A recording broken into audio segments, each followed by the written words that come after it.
LA Kings fans are still talking about the fallout from the disappointing loss in the playoffs and what's ahead for the team. That and more on this fan feedback edition of Locked On LA Kings.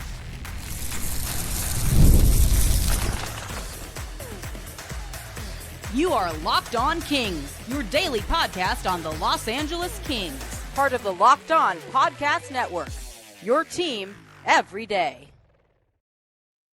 Hey, Kings fans, welcome to Locked On LA Kings, part of the Locked On Podcast Network, your team every day. Thanks for making Locked On LA Kings your first listen every day. We are free and available wherever you get your podcasts and on YouTube. I'm Eddie Garcia, your host of Locked On LA Kings. I've worked in sports media for the past 30 years, also co-host of Locked On NHL Game Night, a daily podcast and YouTube show that wraps up the night in the NHL, and a passionate LA Kings fan for over 30 years. Today's episode is brought to you by FanDuel. Right now, new FanDuel customers can get $200 in bonus bets if your first $5 bet wins.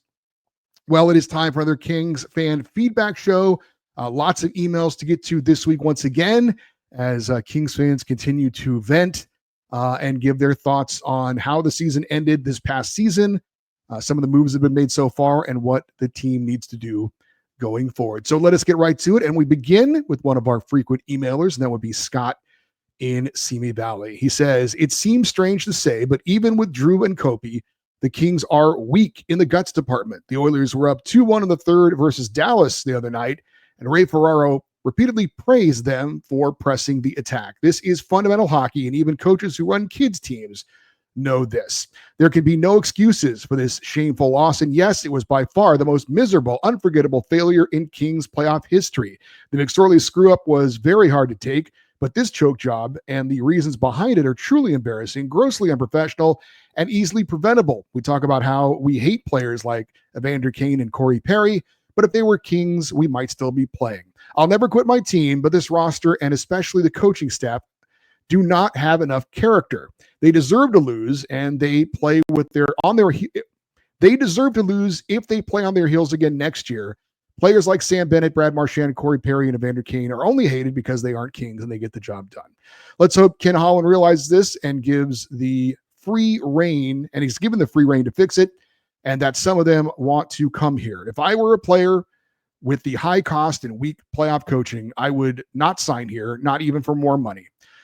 Talk from Luke or anyone else is cheap. The Kings have some fixes to make. So as we say, go Kings, go and fix them. And that was Scott in Simi Valley. I think I talked about this with Carl Balikian when we had our interview. I referenced the exact same thing that Scott is talking about, how I've watched all these playoff games since the Kings were eliminated, and how many times teams have had a lead in the third period and they don't just sit back. And it's not just human nature, as some of the players lead you to believe, to sit back on a lead. So I certainly understand exactly where he's coming from on that. I tend to lean more on coaching than, the possible leadership of the team as the reason for why the Kings were unsuccessful this postseason. The reality is it's probably hand in hand in both, but I thought the coaching was by far and away not good enough or adequate enough for the Kings to be able to hold on to some leads because of the way they played. There was also some, we've talked about it before, poor coaching decisions, the way the bench was used. I thought it was more on the coaches than the players, but sure, of course, the players play and the coaches coach. So there has to be some blame to go all around. But I will say this, you talked about, adding players of a certain character, if you want to call it that, or some would say lack thereof. And this is going to be a theme with several emails as we will go forward here. I will just say this. There are certain players that I would be furious if the Kings signed. Corey Perry is one of them. He's probably the most hated player I've ever hated. He's an unrestricted free agent at the end of the year. And I totally get your point. I understand what you're saying as far as maybe the Kings needing some players like him. But I will just say specifically him, I would be incredibly upset if the Kings signed him, even though I understand your point. Wilson from Quebec City checks in. He says, hey, Eddie, hope all is well. I've let some time go by after being bumped out by Edmonton again, in all capitals. Rob Blake being fired, not mutually parting ways, fired, almost made up for being eliminated. Jim Hiller's staying is insulting to Kings fans and players. He'll be out by Christmas. His decision to challenge a call in a tie game sent a message to the team that he didn't trust that they could win the game. We know how that ended up. Then the audacity to refuse to take any blame is disgusting. Ken Holland being hired brings immediate respectability around the league. He won't mess around. I believe the moves that he needs to make are Turcotte out, seen enough. Lewis out, time to go, buddy. Jano out, don't need you. Moore out, never score 30 again. Matt Duchene in, grit, hard nose. Sam Bennett in, need I say why. Ivan Provorov in, tough, talented. Finally, leave Marner for someone else. 102 points don't win cups. Without Matthews, he doesn't have 102 points. This team needs to get tough now. Dean Lombardi, Daryl Sutter tough. Know what I mean? Hang in there, Eddie. We'll get through this. And that was Wilson in Quebec City. Well, I would say, Wilson, there's some things I agree and disagree with you. I will disagree about the Rob Blake thing. I really do think that it was a mutual parting of the ways. I really do. I know I've worked in sports a long time, and a lot of times teams will say this as a nicer way of saying someone was fired. I really don't think that was the case. I heard way too much talk leading up to this, that this was a real possibility, and I wasn't surprised when this happened. I really do think that, look, I think that Luke Robitaille was probably a little open-minded about bringing Rob Blake back. I think they probably met, and based on that meeting, it was going to kind of determine whether Rob Blake would be back or not. And when Rob Blake told him, I think we need to both step away from this, I think it'll be better for the team, then obviously he had his answer. So I actually do think that the mutual parting of the ways, I think it was a real deal. As far as some of the things you said about players coming and going, I will agree with you on Trevor Lewis. I'll agree with you that Sam Bennett coming here, that type of player is something that would be needed. I would disagree with you on Turcotte, Jano, and Moore leaving. You said Turcotte's seen enough. He's played one season, and that was mostly on the fourth line. So I haven't seen enough to determine, what his future is going to be. I think Tanner Jano is exactly one of those types of players you talked about. He may not be quite as nasty as a Sam Bennett, but he's hard-nosed, he's tough, he's blue-collar. I think the Kings missed him in the playoffs. And Trevor Moore may not score 30 again, but I think he can score in the mid-20s every year and be a contributor. As far as Matt Duchene, did you watch him in the playoffs for Dallas? He was terrible. So I would say no to that. Ivan Provorov, okay. I mean, if Vladislav Gavrikov walks and the Kings can't get somebody like Aaron Ekblad, then Provorov could be someone that could come in and be okay. I don't think he's very tough, but he does have some talent. And as for Mitch Marner, I've said it all along, I'm more in love with the idea of the Kings going after a type of player like Mitch Marner than I probably am specifically in Mitch Marner. I do agree with you that in LA, he's not going to score 100 points. I don't believe that. I would love for him to come here and prove us both wrong, but I think you're right. I don't think he's a 100-point scorer with the LA Kings. Our next email comes from Robert Kleit. He is in Hawthorne, and he says, I would like to say the fans that showed up at games 1 and 2 of the playoffs set the stage for how other teams use the Skinner chant. It reminded me back in the 2012 and 2014 playoff fans. Just want to salute Kings fans. My son Jeremiah and I are looking forward to our 16th straight season, minus COVID, of being season ticket holders, and we will looking forward to seeing our fans and friends that we've made over the years. Keep up the good work, Eddie. Looking forward to seeing you at a Crypto.com arena next season. Go Kings go. And that was Robert in Hawthorne. Robert, I look forward to seeing you out there, and Jeremiah as well. Great to see you guys this season. And 16 straight years of being a season ticket holder, that is certainly something. It's an investment in your finances. It's an investment in your time. My wife has been a San Diego and now LA Chargers season ticket holder for over 20 years. I married into it. I think 16 years now. So I get the financial commitment and the time it takes to being a season ticket holder. So it's an investment, and it is, like I said, financially and as far as the time it takes, for you to go to all those games. Certainly it's a lot more in hockey than it is in football, but like I said, I salute you guys. And I thought, I guess if there's one big positive that I would take away from this postseason, it was how Kings fans showed up and were a factor in the home playoff games this year. I thought it was as loud as it's ever been. And the fans held up their end of the bargain. I really, really feel that way. All right, we got more emails coming up here on Locked On LA Kings, your team every day. The NBA playoffs are in full swing, and every night delivers highlight-worthy performances, major momentum shifts, and can't-miss moments. Whether it's a game-winning shot or a breakout player, there's never been a better time to get in on the action. FanDuel makes it easy to stay in the game before tip-off and during the action with player props, performance trends, and same-game parlays. Fans have more ways than ever to play smart and win big. Which players are showing up in the biggest moments, and how could tracking their trends help you build your next big bet? What would it look like to combine live prop bets mid-game based on how the action unfolds? If you've ever got a read on who's heating up, why not back it up with the same game parlay? How could a $200 in bonus bet add to the excitement of you winning your first $5 bet? New to FanDuel, it's the perfect time to sign up. Head to FanDuel.com and place your first $5 bet. If it wins, you'll get $200 in bonus bets. Make every moment more with FanDuel, official sports betting partner of the NBA. We continue with your emails. Up next, we've got Eric in Windsor, California. He says near Santa Rosa. Thank you for including that. We're not talking about Windsor, Ontario. He says, hello, Eddie. I've enjoyed your YouTube channel for some time now. Thanks. Well, thank you for enjoying it. I will try to be concise. I'm an old Kings fan. It started when I saw my first game, the LA Blades, with the great Willie O'Ree at the Sports Arena. Hooked for life as an LA hockey fan, starting with the Blades and then from day one of the LA Kings. 3 major cosmic hockey god LA King moments stand out in my memory. 2 bad, 1 good. The bad are, most recently, the disastrous coaching challenge decision this year with Edmonton. I didn't want to believe it, but knew the Kings were going to lose. The second bad one is, of course, the Marty McSorley curved stick penalty in the finals versus the Habs. Lastly, a great moment, Dustin Brown's clean hit on Henrik Sedin against the Canucks in 2012. It was monumental. He didn't even get 2 minutes. It was a clean hit that changed history. I lived long enough to see our Kings win the Cup twice. The Cup was rightfully handed to Dustin Brown, the Hall of Fame captain of the Kings. I will take that joy to my grave. Back to now, we don't have players that hit like that. Those Kings finished their checks. Our new GM did say he wants guys who finish their checks. That's right.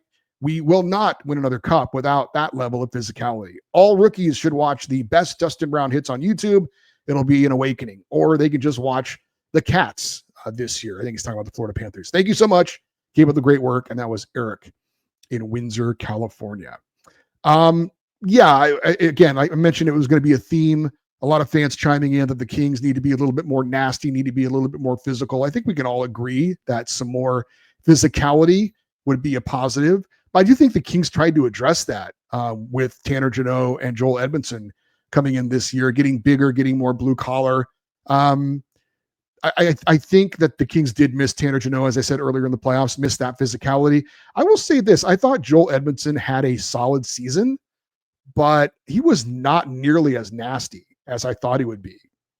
One of the things I remember reading about him is that he was one of the best cross-checkers in the NHL, which I was like, I guess that's a good thing. But honestly, he played well. He played hard. I thought he did a good job, but I did not see a lot of nastiness from Joel Edmondson this season, which I thought we were going to see. Our next email comes from Jeremy in Cerritos.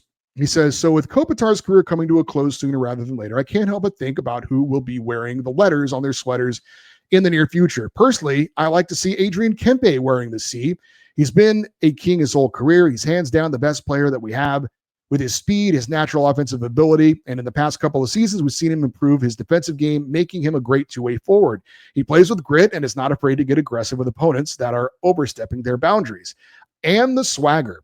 Kempe just has the attitude of a guy who knows how dangerous he is on the ice, and that's the type of attitude this team needs more of. In my opinion, these are the makings of a future captain who could lead by example. I know there's a lot of buzz about Mikey Anderson possibly becoming the next captain of the Kings, but I'm not sure where that's coming from. Yes, he's the best defenseman we have, with all due respect to Drew, but I'm not seeing anything jump out at me that would suggest he should be captain. An alternate, along with Byfield, for sure.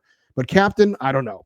How would you feel about Kempe getting the captaincy? And can you shed some light on why so many people are with Anderson as the next captain? Thanks, Eddie. Go Kings, go. Jeremy in Cerritos. I will say I have heard the same things about Mikey Anderson maybe being the next captain of the LA Kings. And I don't think it's completely out of left field, but I will say we don't know what goes on in the room, who the vocal guys are in the locker room. on the bench, that kind of thing. Maybe Mikey is one of those voices, maybe more than Juice is. I don't know. But maybe that's where that comes from. I personally would not mind at all if Adrian Kempe was the next captain of the Kings. And as far as the captaincy goes, I've touched on this before. To me, that the captaincy is more of an honor for a player who's respected and who does the right things on and off the ice, who's, kind of the representative of the team on and off the ice. And I think Andrei Kopitar, that's why I believe he's been a great captain. I think some people believe that the captain should be some rah-rah guy. I don't necessarily believe that. And I also think it's a bit overrated, frankly, that your captain has to be the leader of the team. I think all great teams have multiple leaders on their team, and some of them have letters on their sweaters and some of them don't. But I think if you're a good team, I think the leadership thing is a shared thing more than it is a, one or two guy type of thing. That's for me anyway. Our next email comes from Eugene. The last name is spelled Ngo. If you would like me to pronounce your last name, Eugene, give me a heads up on how to say it, because I don't want to get it wrong and make you feel bad. Also, Eugene from parts unknown. We don't know where he is from. So if you want to include your location next time, Eugene, we would appreciate it. But thank you for the email. He says, do you know why Mike Futa was fired? Heard something about a power struggle, but wondered if you knew more about this. And did it impact whether he was considered for the GM opening this time around? Really enjoyed the podcast. Thanks. And again, that was Eugene in parts unknown. I mentioned it on during last week's episodes. I reached out to Mike Futa about coming on the show. He and I are communicating on social media. He asked about, what time or what day that I want him. And I basically said, anytime you want to do it. And I never heard back from him. I sent a follow-up message and didn't hear back. He is doing radio and TV for Sportsnet in Canada. So maybe after the finals are over, he'll be a little bit more free. But I'm gonna ask him if he'd like to come on the show again. I'm gonna give him an open invitation to coming on the show. I hope that will happen. As for your question, as I understand it, he was not fired by the Kings. I believe he left on his own accord.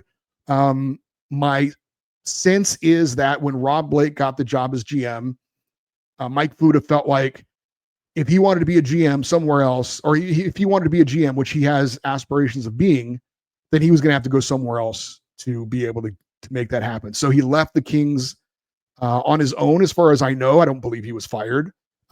He was a consultant, kind of like Mark Bergevin with the Kings. He was a consultant, was Mike Futa with the Carolina Hurricanes for a year. And now he's doing media up in Canada. So hopefully we can get him on the show in the near future, and we can ask him if he cares to share exactly, was he ever contacted by the Kings about their GM vacancy? We certainly know he was interested in it, because he made that very clear on social media. And obviously if he wants to come back here, you would think that there's still, left on good terms. But like I said, everything that I know of and have heard is that he on his own decided to leave to try and further his career elsewhere. Brian in Los Alamitos checking in. He says, I thoroughly enjoyed your talk with Carl Balikian, and I agree with everything he said regarding Jim Hiller and how he coached the team in the playoffs. I've heard several people say Hiller was coaching not to close instead of coaching to win. As a result, he made some very poor decisions. As more and more free agents avoid signing with teams in Canada and or the States with a high income tax like California, will the Kings be forced to overpay for unrestricted free agents in order to get them to sign? Like the Dodgers, are NHL teams allowed to defer a player's salary if the player is willing? And lastly, do you think Adrian Kempe is worth $10 million per year? As a proud double everydayer, I both listen to the podcast and watch the YouTube channel. I want to thank you for another great week of shows. Keep up the good work. And that was Brian in Los Alamitos, another of our regular emailers. Well, Brian, first of all, thank you for being an everyday double dipper. I really appreciate that. To answer your question about the deferred payments, the answer is yes. And the Anaheim Ducks were actually the first team to do this, to my knowledge. So I will say right off the bat, I don't understand all the details of this, but the Ducks signed forward Frank Petrano last season to a 3-year extension worth $18 million. So he'll get $3 million over each of the next 3 seasons, and he'll make an additional $9 million in deferred salary beginning in 2035. He will get annual payments of $900,000 for 10 years. And this was inspired, I believe, by the Shohei Ohtani contract with the Dodgers. So as I understand it, this is a way for the Ducks to be able to pay him the money he wants. He agrees to accept more money over a longer period of time so he doesn't get taxed as much. And so that's how it works out for both sides, as I understand it. So again, to answer your question, this is something that the Kings or any other California professional team can use to try and make things more palatable for a player that would want to come here and not get taxed as much. Like, if you sign some gigantic contract, obviously they're going to tax that. But if you get a lesser number spread out over a number of years, then that tax hit would not be as much, as I understand it. I believe that's the reason for doing it. So that was a very unique move by the Ducks, and it is something that the Kings and other teams can use. And I would suggest if they want to use it, that they use it quickly, because I'm sure the powers that be in the state of California are trying to figure out how to close that loophole, if you want to call it that. I don't know if it's possible or not, but there's going to be some ways that they're going to try and make sure that that's not some, like an end run around getting some of their tax money, if you will. Adrian Kempe worth $10 million a year. Yeah, I could see that. I mean, if somebody's going to pay Sam Bennett $10 million a year, then I think you could certainly make the case that Adrian Kempe is worth that much. Like I said, he's the best player on the Kings. So it's possible. I could see that. I don't think that's what he's going to get. I don't know that, but it's somewhere. I would say it would be somewhere around, I would think 8 to 9 for Adrian Kempe. It could be 10. It's possible. Like this, the cap's continuing to go up, and that's only going to mean more money for more players. We still have more emails to get to. We will do that next here on Locked on LA Kings, your team every day.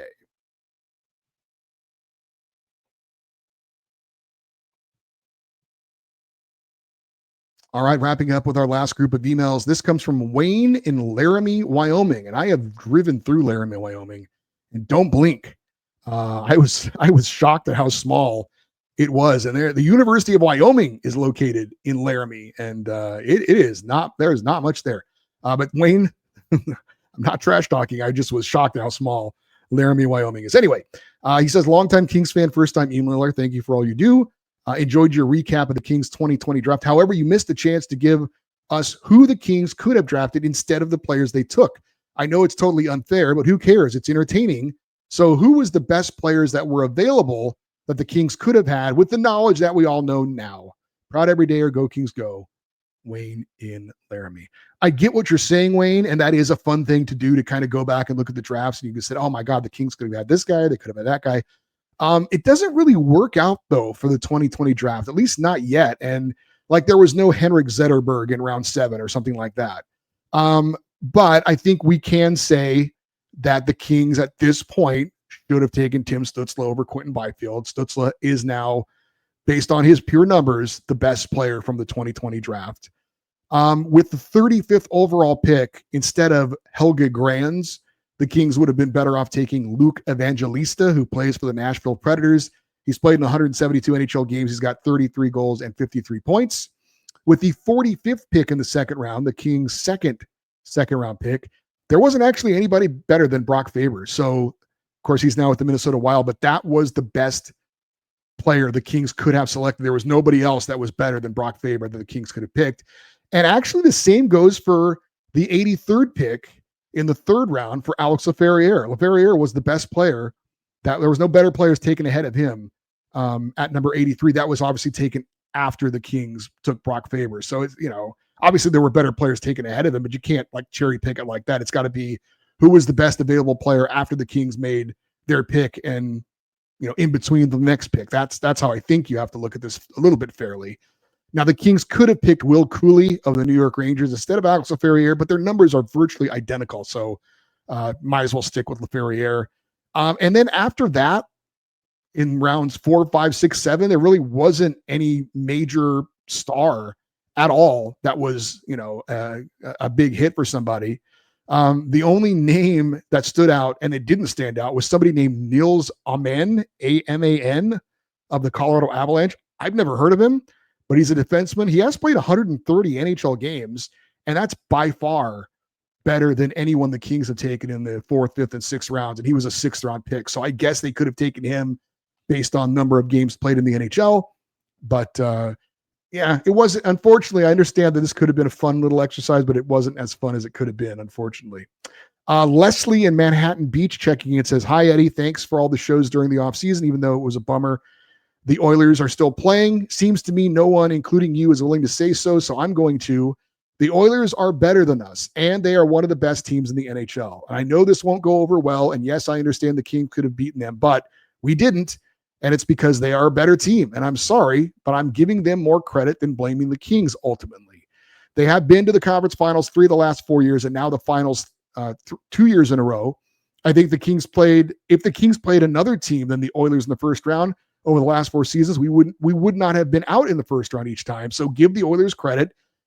Blame the stupid playoff format as much, if not more, for the Kings' playoff shortcomings. I know it's more fun to blame than praise, and I hate to do it, but the Oilers deserve praise more than the Kings deserve blame. And no, I'm not some Oilers fan who has snuck in here to say that. LOL, go Kings go. Leslie in Manhattan Beach. I get what you're saying, Leslie, and I'm sure there's some truth in what you're saying. It's kind of hard not to see what the Oilers have done, and knowing that the Kings gave them the best test so far of any team in the playoffs, which is absolutely 100% true. It's hard not to think if the Kings could have beaten the Oilers, could they be in the Stanley Cup final right now? That may sound crazy to say, but I don't know. I've thought about that. Maybe you guys have too. And I get what you're saying. It is more convenient to point a finger than it is to say that other team's better than us. I think it's probably a bit of both. I think the Oilers probably deserve a little more credit than I want to give them, but I also can't let the Kings off the hook. You win the first 2 games of a playoff series. History says you win that series 86% of the time. Having the leads in the third period in game 3 and game 4 and not closing it out.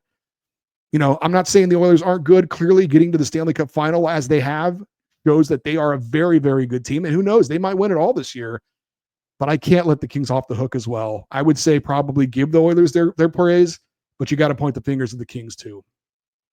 Our final email is from Ed in Brea. Just wanted to say game 4 comeback against the Kings. Our collapse is the turning point that the Oilers needed, and now they are taking on the Panthers in a rematch of the Stanley Cup final. And I guarantee Florida will go back-to-back as Stanley Cup champions. Guaranteed, double guarantees from Ed in Brea on the Florida Panthers. Oh, boy. He says, for Adrian Kempe, I think the Kings this offseason will be cautious on spending. He'll likely get $8 to $9 million extension from the Kings. I believe it's well-deserved since he blossomed into a complete player this season.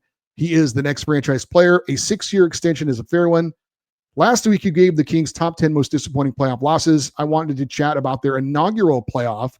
Owner Jack Kent Cook drafted Hall of Fame goalie Terry Sawchuk, who was 38 at the time, and got injured before the Kings' home opener. Wayne Rutledge outplayed Sawchuk in the inaugural season, leading the Kings into the playoffs. During the playoffs, Cook wanted Sawchuk to play because he paid him and claimed he was the goalie that would win in the playoffs. Sawchuk played well the first 2 games of the Forum, getting shut out in game 2. Game 3, he got lit up and Rutledge came in to finish. Game 4, he lost and got injured. Game 5 and 6, Rutledge started and won game 5 at the Forum. Game 6 was a collapse. Kings were up 3-1 going into the third period, gave up 2 goals to tie, and the North Stars won in overtime 4-3. Cook, who was a hands-on owner like Cowboys owner Jerry Jones of the Cowboys, wanted Sawchuk to start game 7. Sawchuk did not feel comfortable since he was still injured, and he got lit up 9-4 in a disappointing loss at the Forum. After that embarrassment, Sawchuk told Cook he wanted out of LA and did not want to be a King anymore. He eventually got traded back to Detroit to play for the Red Wings team that he became a legend for.